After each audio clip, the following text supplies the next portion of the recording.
एक राजा थे। वह एक भैंस पाल करके रखे थे। एक दिन राजा दरबार में यह घोषणा किए कि जो भी इस भैंस को उठा लेगा उसे मैं सोने चांदी हीरे मोती से पुरस्कृत करूंगा।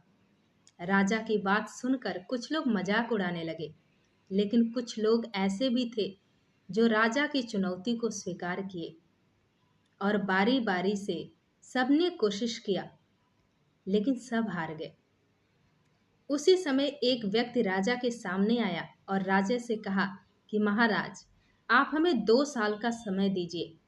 2 साल के बाद जब मैं आऊंगा तो इस भैंस को अपने कंधे पर उठा करके दरबार का चक्कर लगाऊंगा।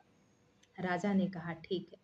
नेट 2 साल के बाद वह व्यक्ति राजा के दरबार में उस मोटी भैंस को अपने कंधे पर उठा करके ले आया और पूरे दरबार का चक्कर लगाया। सब लोग यह देखकर आश्चर्यचकित हो गए। राजा ने कहा कि मैंने तो सिर्फ मजाक किया था, तुमने ये सब कैसे किया? फिर वह व्यक्ति बोला, महाराज, इसमें 2 बातें हैं। पहली बात तो यह है कि जब भी कोई काम असंभव लगे और यह लगे कि यह काम हमसे नहीं हो पाएगा, तो उस काम को छोटा बना लेना चाहिए, छोटे छोटे टुकड़ों में बांट देना चाहिए, फिर वह काम आसान हो जाता है।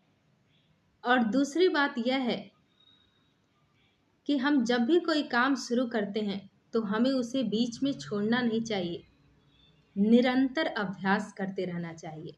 निरंतर अभ्यास करने से कोई चीज़ कितनी भी कठिन हो, लेकिन वो हमें अवश्य मिल जाती है।